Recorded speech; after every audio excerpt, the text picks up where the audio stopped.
அஸ்ஸலாமு அலைக்கும் வரஹ்மத்துல்லாஹி வபரகாத்துஹு.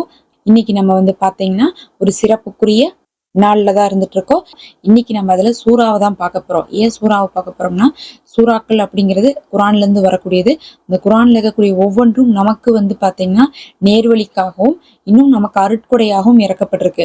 அதை கொண்டு நம்ம செல்வத்தையும் பெற்றுக்கொள்ள முடியும், ஆரோக்கியத்தையும் பெற்றுக்கொள்ள முடியும், நிம்மதி, வாழ்வாதாரம்னு சொல்லிட்டு உங்களுக்கு வேணுங்கிற எல்லாத்தையுமே அதுவே கொடுக்கும். அதனாலதான் நம்ம சூறாக்களுடைய சிறப்புகளை உணர்ந்து அந்த சூறாக்களை ஓதி மாதங்களை தொடங்கணுங்கிறது அவசியமா இருக்கு. அதுல நம்ம இன்னைக்கு ஒரு 6 சின்ன சூறாக்களை சொல்ல போறோம். ஒவ்வொரு சூறாவுமே பாத்தீங்கன்னா உங்களுக்கு தெரிஞ்ச சூறாவா தான் இருக்கும்.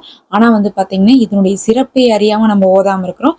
மாத ஆரம்பத்துல இந்த ஒவ்வொரு சூறாவையும் 3 முறை ஓதி வைத்துக் கொள்ளுங்க. இப்ப அதுல முதல் சூறா என்னன்னு பாத்தீங்கன்னா அஸ்ரு சூறா. அஸ்ருனா வல்லஸ்ரி இன்னல் இன்சானு சூறா. வல்லஸ்ரி இன்னல் இன்சானு சூறால பாத்தீங்கன்னா அல்லாஹு மனிதர்களுக்கான படிப்பினையை கொடுக்குறான். அதுவும் இந்த உலகத்துல வாழ்றதே அல்லாஹு சொன்ன மாதிரி நம்ம நடந்து மறுமையை அடைந்து கொள்வதற்கு தான். அதற்கான வழிகாட்டுதலாக இந்த சூறால அல்லாஹ் தெளிவுபடுத்துறான். நீங்க ஈமான் கொண்டிருங்க, அமல்கள் செய்துவாங்க, ஒருத்தருக்கு ஒருத்தர் பொறுமையா இருந்து நல்ல விஷயங்களை ஏவிவாங்கன்னு சொல்லிட்டு அல்லாஹ் உபதேசிப்பதை பத்தி தெளிவுபடுத்தின சூறா தான் இந்த வல்லஸ்ரீ சூறா. இது ரொம்ப சின்ன சூறா, ஆனா இதை 3 முறை ஓதிவாங்க. அதன் மூலமாகவே உங்களுக்கு நேர்வழி கிடைத்து மறுமையில சொர்க்கமும் கிடைக்கும். முதல் சூறா அந்த சூறா ஓதிக்கோங்க. ரெண்டாவது பாத்தீங்கன்னா இன்னாத்தினா கல் கௌசர் சூறா. இந்த கௌசர் சூறா அப்படிங்கிறது அருட்கொடைகளை தெளிவுபடுத்தக்கூடிய ஒரு சூறாவா இருக்கு.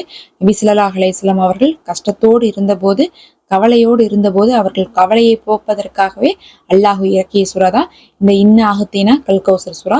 இது ரொம்ப எளிமையான சூறா தான்.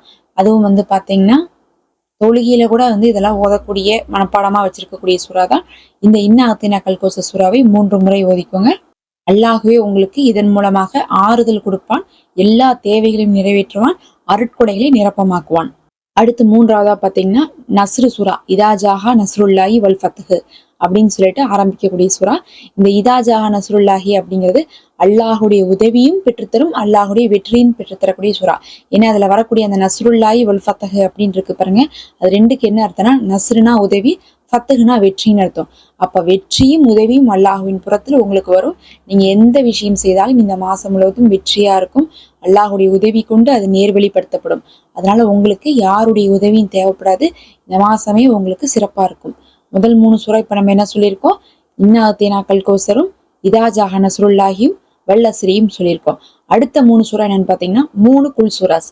3மே உங்களுக்கு தெரியும். குல் அவுது பிரபின் நாஸ், குல் அவுது பிரபின் ஃபலக், குல் ஹுவல்லாஹு அஹது. இந்த 3மே பாத்தீங்கன்னா பாதுகாப்பிற்கான முஅவ்வியாத் அப்படின்னு சொல்லக்கூடிய சூறாக்கள்னு சொல்லப்படுது. இதை ஒருத்தர் ஓதிட்டாவே போதும், அவங்களுக்கு அந்த மாதமே பாதுகாப்பாக இருக்கும். அல்லாஹுடைய புறத்துல நீங்க தேடி பெறக்கூடிய அனைத்தையுமே இதுவே கொடுத்துரும். உங்களுக்கு எது வேணுமோ, உங்களுக்கு தேவையான வாழ்க்கை, வசதி, வருமானம், இன்னும் நன்மைகள் அனைத்துமே இதுவே போதுமானது. இதை 3ஐயும் 3 முறை ஓதணும். நம்ம முதல் சொன்ன 3ஐயும் 3 முறை தான் ஓதணும். இந்த 3ஐயுமே தனித்தனியா 3 முறை ஓதிக்கொள்ளணும். ஒவ்வொரு தடவையும் சூறா ஓதும் போது நடுவுல பிஸ்மி ஓதுங்க. அதுதான் சிறப்பா இருக்கும். பிஸ்மில்லாஹிர் ரஹ்மானிர் ரஹீம் ஓதிட்டு சூறா ஓதுங்க. மறுபடியும் 2வது தடவை ஓதும் போதும் பிஸ்மி சொல்லுங்க. 3வது தடவை ஓதும் போது பிஸ்மி சொல்லுங்க. ஏன்னா குரான்ல இருக்கக்கூடிய சூறாக்கள் 114ல அல்லாஹ் தௌபா சூறாவை தவிர எல்லாத்துக்குமே பிஸ்மி கொடுத்திருக்கான். ஒவ்வொரு சூறாவும் என்ன பண்ணிருக்கான், பிஸ்மி சொல்லிதான் ஆரம்பிச்சிருக்கான். அடுத்தடுத்த சூறா ஒரு சூறா முடிஞ்சனுமே நமக்கு குரான்ல வருது. இருந்தாலும் அதுல பிஸ்மி வருது இல்ல. அதனால நாமளும் எத்தனை தடவை சூறா ஓதுனாலும் பிஸ்மி ஓதுவது சிறப்பு தான். ஒரு சூறாவே ஓதுறோம், பிஸ்மி ஓத முடியாதா? கண்டிப்பா ஓத முடியும். அதை ஓதிட்டு இந்த மாதம் முழுவதும் ரஹ்மத்தா பரக்கத்தா இருக்கணும் துவா செஞ்சுக்கோங்க. அல்லாஹ் உங்களுக்கு இந்த மாதம் முழுவதும் நல்லதே வைப்பான். நிறைய பேர் துவா செய்ய சொல்றீங்க. உங்கள் அனைவருக்கும் அல்லாஹ் சிறந்ததாக இந்த மாதத்தை அனுப்பி வைப்பானாக, இந்த மாதத்தை அமைத்து வைப்பானாக. உங்களுடைய ஆசைகள் அனைத்தும் இந்த மாதத்தில் நிறைவேறணும். ஆமீன் யா ரப்பல் ஆலமீன். உங்களுடைய துவால என்னையும் சேர்த்துக்கோங்க. நம்ம அடுத்த ஒரு வீடியோல பார்க்கலாம். மறக்காம லைக் பண்ணி, இன்னும் நம்ம சேனல்ல மெம்பர்ஷிப் இருக்கு, விரும்புறவங்க அதையும் ஜாயின் பண்ணிக்கோங்க ஒரு ஹதியாவாக.